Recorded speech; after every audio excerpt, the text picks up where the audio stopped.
Morning കൂട്ടുകാരെ, ഞാൻ രാവിലെ അടുക്കളയിലാണ് കേട്ടോ. ഇന്നത്തെ ബ്രേക്ക്ഫാസ്റ്റ് പാലപ്പം കടലക്കറി. എല്ലാവരും ഹാപ്പി ആയിട്ടും സുഖമായിട്ടും ഇരിക്കുന്നു എന്ന് വിചാരിക്കുന്നു. നിങ്ങളുടെയൊക്കെ വീട്ടിൽ രാവിലെ ബ്രേക്ക്ഫാസ്റ്റ് എന്താന്നൊക്കെ പറയണം കേട്ടോ. ഇന്ന് മഴയൊക്കെ മാറി ഒരു വെയിൽ തെളിയുന്ന ഒരു പ്രതീതി കാണുന്നു. പറ്റുവാണോ എന്നറിയത്തില്ല. മിക്കവാറും വെയിലൊക്കെ വന്നിട്ട് പിന്നെ നമ്മളെ കരയിപ്പിക്കും മഴ. തുണിയെല്ലാം കൊണ്ട് വെയിലത്തിടും, പെട്ടെന്ന് ഇരുണ്ട് കയറി വന്നിട്ട് മഴയോട് മഴ. അപ്പം പാലപ്പമൊക്കെ നന്നായിട്ട് റെഡിയായി വന്നിട്ടുണ്ട് കേട്ടോ. നല്ല പൂ പോലത്തെ പാലപ്പം, നല്ല കുത്തൊക്കെ വീണ് അടിപൊളി പാലപ്പം കേട്ടോ. കൂടുതൽ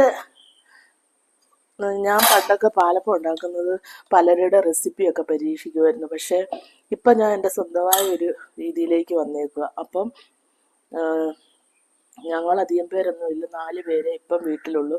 അപ്പം കുറച്ച് 2 കപ്പ് 1.5 കപ്പ് അരിയാണ് ഞാൻ എടുത്തത്.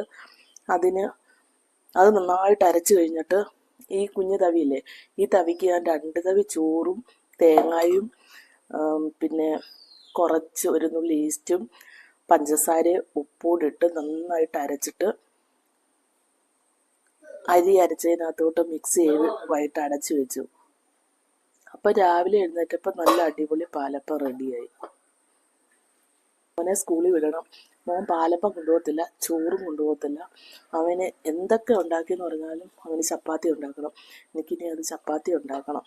ഇന്ന് ചപ്പാത്തിയും കടലക്കറിയാണ് സ്കൂളിൽ കൊണ്ടുപോകുന്നത്. അപ്പം പിന്നെ കാണാം. ഇത് കണ്ടോ, കടലക്കറി നല്ല കൊഴുപ്പുള്ള കടലക്കറിയാണ് കേട്ടോ.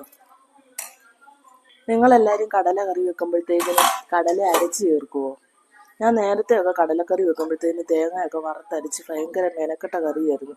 പക്ഷേ ഇപ്പം ഞാനുണ്ടല്ലോ, കുറച്ച് കടല നന്നായിട്ട് വെന്ത് വെക്കും. എന്നിട്ട് മുളക് പൊടി, മല്ലിപ്പൊടി, കുറച്ച് മസാലപ്പൊടിയും കൂടെ ചേർത്ത് കടുക് വറുത്തതിനകത്തിട്ട് നന്നായിട്ട് വഴറ്റിയിട്ട് വെന്ത് വെച്ച കടല അതിനകത്തോട്ട് ഒഴിച്ചു. പിന്നെ ലാസ്റ്റ് കുറച്ച് കടല അരച്ചുകൂടെ ചേർക്കും. അപ്പം പിന്നെ ഈസിയാണ്, നല്ല ടേസ്റ്റുമാണ്. എനിക്ക് പാലപ്പത്തിൻ്റെ കൂടെ ഏറ്റവും ഇഷ്ടം കടലക്കറി കേട്ടോ. അപ്പം പാലപ്പമൊക്കെ നന്നായിട്ട് വന്നിട്ടുണ്ട്. ഒന്നുകൂടെ കാണിക്കുകയാണ്, ബോറടിക്കല്ലാരും.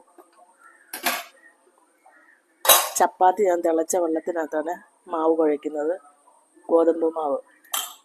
എന്നിട്ട് കുറച്ച് വെളിച്ചെണ്ണയും കൂടെ ഉഴച്ച് നന്നായിട്ട് മയമാക്കിയിട്ടാണ് ചപ്പാത്തി ഉണ്ടാക്കുന്നത്.